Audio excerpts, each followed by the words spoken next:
Se lo preguntamos a Joel Virgen, economista en jefe para México del banco BNP Paribas, con sede en Nueva York. Joel está en los cuarteles generales de Bloomberg, ahí en la Gran Manzana, por lo que volvemos ahí. Hola Joel, gusto en saludarte.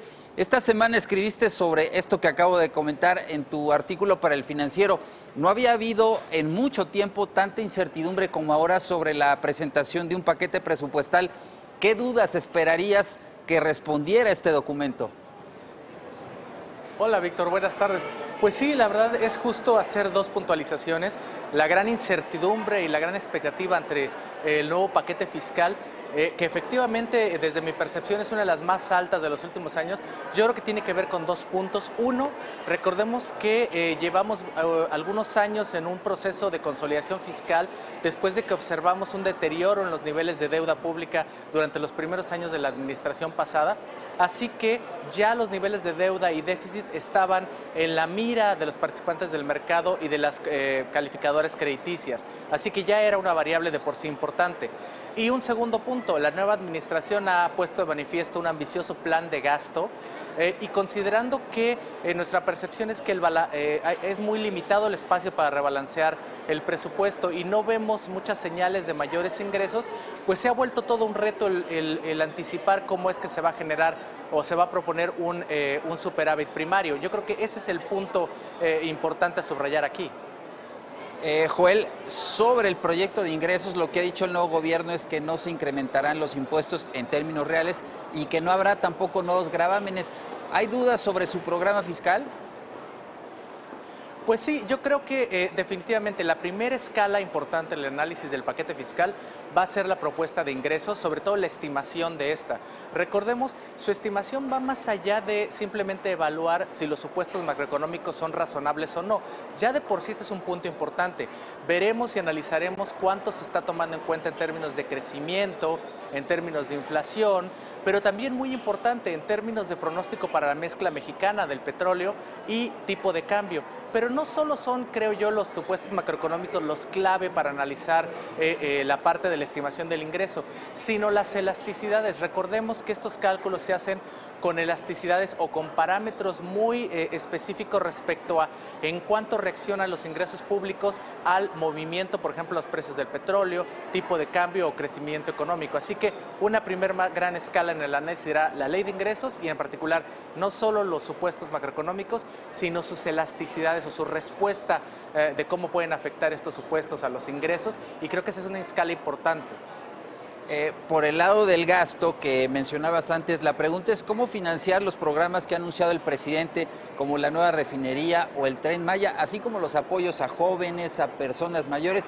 ¿Será suficiente con el combate a la corrupción, con la promoción de un plan de austeridad?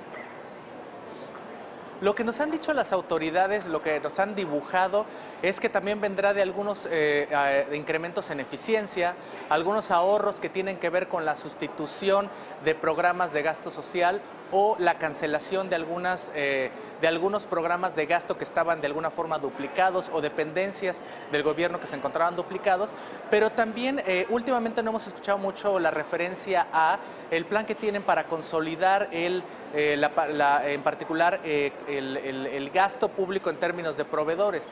Se nos ha dicho que muy probablemente se pueden observar ahorros de entre 1 y 2% del PIB en términos de consolidar las compras del gobierno. De ahí es donde aparentemente se están esperando los ahorros suficientes para hacer frente a estos gastos. Sin embargo, carecemos de los datos suficientes como para poder hacer las sumas y las restas necesarias, como para ver qué tan factible va a ser realmente que un superávit primario del 0.8% del PIB pueda ser factible. Y yo creo que lo más importante aquí no solo es un tema de evaluar el proyecto que se nos va a presentar antes del 15 de diciembre y el proyecto que será aprobado en el Congreso, sino es clave, sin duda, la implementación de este gasto durante el 2019. A partir de la propuesta del gobierno, ¿cómo crees que puede expresarse el mercado respecto al perfil fiscal del país a corto y mediano plazos? ¿Qué tanto puede cambiar el proyecto de ingresos y gastos, la opinión de las calificadoras sobre México? Yo tengo la convicción de que los mercados y calificadoras van a separar su evaluación en implicaciones de corto y mediano plazo. Yo creo que si se llegan a números razonables en términos generales y los detalles se encuentran más en números particulares que tienen que ver con la estimación de cada uno de los rubros de los ingresos y de los gastos, la probabilidad de que pudiera haber una respuesta no negativa de corto plazo está ahí y no es demasiado pequeña. La clave aquí es la implicación de mediano y largo plazo. Recordemos, las calificadoras no solo están preocupadas por el cálculo que se vaya a presentar de paquete fiscal, sino por el perfil de la nueva política económica, el perfil de la nueva relación entre el gobierno y los mercados financieros y la sostenibilidad fiscal de mediano y largo plazo.